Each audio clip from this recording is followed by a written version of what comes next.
buenas tardes. Buenas tardes.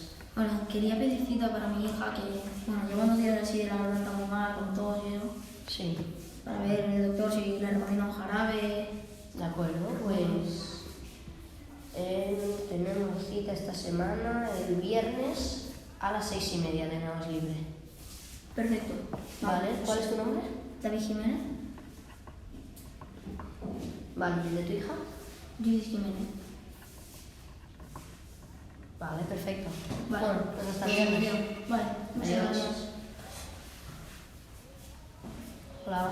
Hola, me gustaría pedir una cita para mi hijo que se ha hecho daño en el brazo y necesita una operación.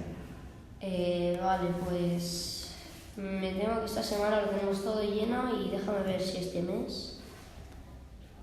Este mes también lo tenemos todo lleno, lo siento. Podría Vale. ir a mirar a otros médicos que haya por aquí o Vale. hospitales. Vale. Adiós. Adiós. Adeu.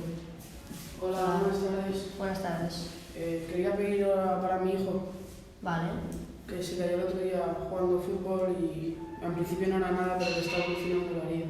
Vale. Que se está inflando, ¿no? Se está hinchando. Se Vale. ve un maratón ahí, claro. Vale, pues esta semana, ¿no quieres? Sí, lo más cercano que tengas, por favor. Pues lo más cercano sería el sábado a las 10. Perfecto, ahí nos vemos. Vale. Bueno, ¿cuál es tu nombre? Carlos Rodríguez. Vale. ¿Y el de tu hija? Carla Rodríguez. Vale.